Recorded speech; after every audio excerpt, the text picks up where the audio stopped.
If this video doesn't prove that Michael Jordan is the GOAT, I'll cut my dreads off.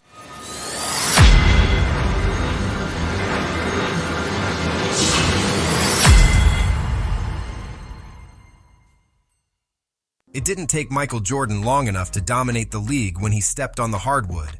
In only his first season, as a young 21-year-old, his airness torched the league night in and night out, averaging an incredible 28.2 points, 6.5 rebounds, and 5.9 assists. Larry Bird was one of the many legends who the 21-year-old young kid dropped buckets on at will. Back in Real quick, I mean, we are here for Michael Jordan. If you believe that Michael Jordan is the GOAT, I want you to write GOAT in the comments. That's number one. Number two, if you are a fan, who is your favorite NBA legend and who is your team? I also need to hear a story about why you love basketball, any part of basketball. We all connected as family now, so let me know what you feel about that. 1984, even before MJ was a professional NBA player, Jordan was handing buckets to some of the league's best. The young Mike Jordan was a member of those Olympics teams which beat teams of NBA All-Stars during prep for Los Angeles Games. After an incredible outing, Air Jordan did manage to win Bird's respect that night.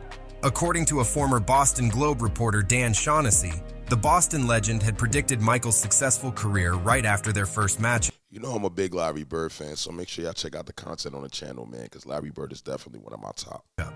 By the reporter, the first night Larry played against MJ, the Celtics legend said, "That guy is going to be the greatest player ever. You watch." One commentator who felt the same about the young bull was Billy Packer. Packer was an American college basketball player, sportscaster, and author. He spent more than 3 decades working as a color analyst for television coverage of college basketball. This is what he had to say on the young MJ already in 1985. Here's a break. Jordan back at Magic Johnson, and there you saw Michael Jordan's tremendous skills. In my opinion, Michael Jordan has the opportunity to become one of the all-time great basketball players in the history of the game, a Hall of Fame type player. He possesses so many skills physically, and he has... I just like the fact that they knew he was the GOAT back then. all the skills as a basketball player, and he got the shooting, ball handling, movement with him without the ball. There is just no limit to what Michael can do. He has the package that can make him one of the greatest of all time, and there's an example. He's also very unselfish and really a guy that likes to win every time he goes on the floor, so he never lets down. Nasty. Every time you see a play from Jordan that we watching, man, just write nasty in the comments. He lofted it high. I think he can be one of the greatest players in the history of the game, and here's where he shows he can take it to the hoop and create shots. I mean, he's got the outside jumper. He can rebound offensively and defensively. Super defensive player. He can make the pass off the dribble. His jump shot has been suspect, but it's got great form. So there's just nothing he can't do. Plus, he's got the great heart and mind to go with the game. Michael Jordan has impacted the NBA in a way no one else has, which is why he's considered to be the greatest player of all time. One of his biggest influences is footwear. Because of how he fought to wear his own sneakers on the court, players now have the freedom to don whatever they want. In 1984, the Chicago Bulls superstar courted controversy by wearing banned sneakers in games. Jordan got fined $5,000 each time he decided to play an NBA game wearing his famed sneakers. The NBA even had to send a letter to Nike about MJ's actions, but that wasn't enough. Jordan went ahead with his plan. So he would rather, and you know, I respect Jordan for that because there's 82 games. I think there's 82 games. So you're looking at $400,000. $400,000, that's a lot of money to take away from a player for him wearing his own, but I feel like he made that $400,000 by having them on, you know what I mean? Wear the shoes, and way the more than league got 400,000. tired of it. Here's young MJ telling about his sneakers situation back in 1986. I got one thing to say. Yeah, what's that? I see Adidas shoes. Yeah. Why? Is this the shoes that the NBA wouldn't let you wear? Now, why wouldn't they let you wear it? Just because it's ugly, know, I they guess, never for seen starters. It's just kinda... Hey, I agree with you. They are ugly. Now, wait a minute. Didn't you help design these? It's the shoe, not the color. Oh, not the It color. Have anything to do with okay, the so, color. but what's wrong with the coloring? What rule do we violate here? Well, it doesn't have any white in it. Uh-huh. Oh. Well, neither does the NBA. There are no stories about Michael Jordan in which he sounds like a chill, cool-headed person. These first-hand anecdotes about the NBA legend always seem to encompass a couple of things. MJ loves golf more than anyone else loves anything, and never say anything bad about him or you'll regret it the rest of your life. Recently, the great Charles Barkley revealed a hilarious story on how competitive Jordan can genuinely be. even with an unknown and unnamed foreigner basketball player. This when I knew Michael Jordan was crazy. Michael's the most competitive person I've ever been around in my life. So me, him, Chuck Daly, and David Robinson go play golf one morning. We're playing Puerto Rico that afternoon. Chuck says, hey, guys, we played 18. Michael said, I'm gonna play another 18. Chuck said, we got a game tonight. He says, I'll be good. This is how crazy Michael is. We get to the game. Charles, you got this guy. Scotty, you got this guy. Michael, you got this guy. Michael said, no, I got the point guard. He says, what? He says, I got the point guard. He said, you don't want to guard the two guard? Michael's kind of leaning down. Michael looked and said, I said I got the point guard. He said some shit about me in the newspaper, and I'm going to get him. Wow. And we're looking around like, uh-oh, this little kid in trouble. He played 36 holes of golf, and he's guarding this dude like it's game 7. Wow. And he's talking, don't you ever say my damn name again. I'm looking at Karl Malone, I'm like, yo, man, there's something wrong with this dude. MJ's legacy is one of personified greatness. His name has become synonymous with being the best, as it is not uncommon to... Let me get a GOAT in the comments for the GOAT, man. I need another GOAT for the GOAT, man. That's the GOAT, man. Let's go, man. IT as a standard bearer of sorts. His game was beautiful, elegant, and graceful, and it inspired an entire generation of children all over America to be like Mike. The GOAT brought the NBA and basketball's popularity in general to new heights. His ability to soar to the basket and do things we'd never before seen captured the world's attention and helped make basketball more of a global sport than it had ever been. At the turn of the 21st century, ESPN conducted an expansive survey of media members, athletes, and others associated with the sports world to rank the 20th century's greatest athletes. Jordan topped the list above Babe Ruth and Muhammad Ali, substantiating his link to those earlier cultural icons. Here's what another basketball legend who also revolutionized the NBA had to say on how MJ took the lead to another level. Let's go. Larry and I changed the NBA first. If you're a Magic fan, put Magic in the comments, bro. Changed it again and took it to a whole nother level. Yeah, man. Michael, with his hang time, with his ability to do something we've never seen before on the basketball court.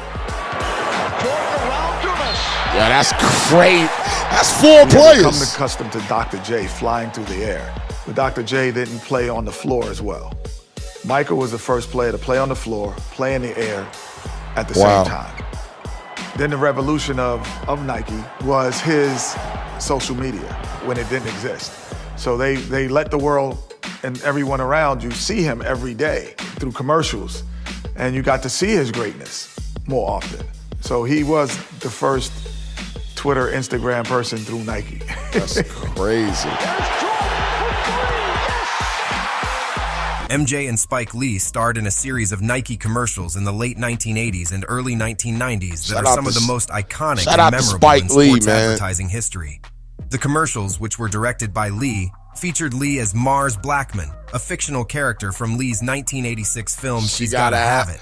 Hey, yo, man, shout out to the 80s, man. 80s put out the best movies, and the 90s put out the best movies. She Gotta Have It is a classic, bro. Classic movie, man. In the commercials, Mars is a New York City basketball fanatic who is obsessed with Michael Jordan and his Air Jordan shoes. The commercials were a huge success, and they helped to solidify Jordan's status as a global icon, and to make Air Jordan shoes one of the most popular brands in the world. They also helped to change the way that sports advertising was done by introducing a more humorous and irreverent tone. In 2022, Lee recalled how it all started with him and Jordan. Tell us about your relationship with Michael for sneakers, because he started it all. My first feature film called She's Gotta Have It. What's crazy is that Michael Jordan was close to Spike Lee, who was a big Knicks fan. I was a big Knicks fan. I grew up in New York, and I'm just going to tell you, Jordan kicked our ass every year, hands down. You know what I mean? So it just surprised me that I just caught on that Michael Jordan and Spike Lee were close. Mars Blackman was his character. The original sneakerhead. He wore Air Jordans. Film was a hit. Jim Riswall, Nike executive. Jim Riswall and Bill Davenport saw the film in Portland. So it was their ideal to pair my character, Mars Blackman, with Michael Jordan. Wow. Iconic. So they called me up, said, we want you to play Mars, you direct, we want to be in black and white. Here's the thing though, Michael never heard of me. He didn't know who I was. Wow. So for years, I never asked, I was scared to ask Michael, why did you choose me? So at that All-Star Weekend in Toronto, where it was like 50 below, finally asked Mike, why did you choose me to direct the commercials. He says, Spike, who you wearing my shoes? That's Mike. Yeah. I'm telling you, it's an honor when Michael Jordan calls you. Yeah. And that's how it happens. Growing up, MJ learned to fight for the top spot by battling against his brother Larry. While Michael suffered an early setback, he famously failed to make his high school's varsity basketball team at the first attempt. What? He put inner fire to good use. The following fall, he earned a place on the top squad, and before long, Jordan had claimed McDonald's All-American honors and a scholarship to North Carolina. That success, though, was only the beginning. MJ didn't just want to be the best on the basketball court, though. He needed to win in every arena and, as his teammates have confirmed, was more than willing to trash talk, cheat, or do whatever else it took to gain the advantage. Michael Jordan, he is a defectively competitive human being, Michael Jordan. He was not just out to beat you. He was out to annihilate you, to take your heart right out of your chest. Michael Jordan would intentionally antagonize opponents right before the big game. Jordan would do things to demoralize you in such a way that you didn't even want to think about going up against him again. He would really do things, and I can't say what they were, to infuriate them and get under their skin. The things that this man used to do to people, to opponents, it's unreal, man. Jordan did it because he wanted to make sure he got the best version of his opponent, so that when he beat them, singing them, giving you the best that I got by Anita Baker, this is not me with any excuses. This is you at your very best. Wow. I'm better than you. They talk about LeBron, about even Kobe, he's better than MJ. No, they were not. Yeah. I feel like Jordan got that Larry Bird in him, man. He really got that Larry Bird in him. If you agree, right? Agree. MJ was on another level, bro. The best player in the NBA history was also a dominant defensive guard for his entire career. His offense was perhaps equally good to his defense. He was an athletic, strong, skilled, and quick defender that would often guard the opponent's top scorer while still lighting up the scoreboard. He had quick hands that he used to strip the ball and cause many fast breaks. Plus, his ability to block shots was awesome too. He often locked his man without a problem and earned the 1998 Defensive Player of the Year award. He also got 9 All-NBA First Defensive Team selections, a record that he shares with Gary Payton. Early in his career, Shout out MJ to talked Gary on how Payton, seriously he takes his defensive game, despite being the greatest offensive player in the game. I'm trying to excel as a defensive player. I think with all the scoring that I've been doing this year, my defense has been overlooked. Hopefully in the years to come, I won't be called upon to lead the league in scoring or score as many as I score. Then my overall game will start to get the exposure that it deserves. Is he the greatest player ever, Danny? Yes. Because he played both ends of the court. Oh, he's the greatest player. No question, Michael is heads and shoulders above everybody else. They're always trying to say, who's the next Michael Jordan? And they only look at offense. Nice. Michael Jordan was the best defensive player all around. And that's what separated him. The domination everywhere. No players today, like Charles just said, that can dominate a game without scoring 30. There's been games where Michael didn't score 30, but dominate the game from defense, the assist as well, and the defensive end. We got to get that to Larry, too. Larry did that, too. Total package. Wow, he took the ball off the backboard. It was the ultimate face-off. It had been 3 years since Michael Jordan and Dominique Wilkins squared off in the All-Star Slam Dunk Contest. Dominique Wilkins. In the first matchup of the high-flying duo in 1985, Dominique edged out the Bulls rookie to win his first dunk title. Injuries prohibited the rematch of the two superstars in 1986 and 1987. This time around, Jordan had the home court advantage in the battle of the league's top 2 leading scorers. The 1988 All-Star Weekend was being held in Chicago Stadium, home of some of Michael's most spectacular dunks. Michael and Dominique would not disappoint the packed Chicago Stadium crowd of 18,403 fans, taking turns showcasing some of the event's finest and fanciest dunks ever seen. With a combination of power and finesse. Yo, if you was at that game, please tell me if you was at that contest, man. The human highlight film took a comfortable lead heading into the fourth and final dunk after earning 2 straight scores of 50 points. Wow. But Dominique's final two-handed windmill jam scored a modest 45, setting the stage for the defending champions finale. Needing 49 points to capture his second straight slam dunk title, Jordan headed to the opposite end of the floor to the delight of the Chicago fans. They knew what was coming, A la Dr. J, Jordan took off running, lifted off from the free throw line, double clutched in midair, and slammed it down for the perfect score and the slam dunk title. Here's the great Dominique Wilkins on the dynamic between him and MJ during the contest. Now in his own town, Chicago, Michael Jordan here to defend the 1987 Slam Dunk Championship he won. We didn't talk much, and even during the contest, you know, we showed each other respect, shook his hand after a great dunk, but we didn't talk. And even the wins and loss dunk contest, They gave Jordan a 50. He defends his championship. never talked about it, not once. Last year was the first time that Michael, I saw him and his wife at the hotel at the All-Star game, and I'm walking over to say hello to him and his wife, and as I get to the table, he said, "Yeah, Nick, yeah, you won the dunk contest." Wow. He finally admitted. And I said, "Well, how you doing, Mike?" "Yeah, you doing?" And I said, "Well, you know what? Let me get that check then that they gave you for whatever. You know, we can call it even. He ain't never paid me, but you know, Mike and I, man, we have so much respect for it. You know, the two North Carolina guys, right? You know, that competed on the highest level. The legendary Chicago Bulls of the 1990s had to face difficult rivals on their way to 6 championships. At the start of that magical decade, they finally got past the Detroit Pistons before taking on the Los Angeles Lakers in the 1991 finals. After that, they engaged in big rivalries with the teams trying to dethrone them. Besides the New York Knicks in the East and the Utah Jazz in the West, the Indiana Pacers were also a big obstacle for the 6-time NBA champions. Part 1. You know, it's everything that I expect. I'm actually excited about what the rest of this, documentary has to give us. But so far, so good.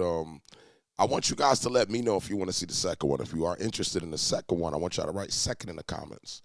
Other than that, make sure y'all subscribe, hit the top bell so you don't miss my content. I got 35,000 subs. I want to get to 1 million. Make sure you get me a step closer, all right? Yeah, have a good one.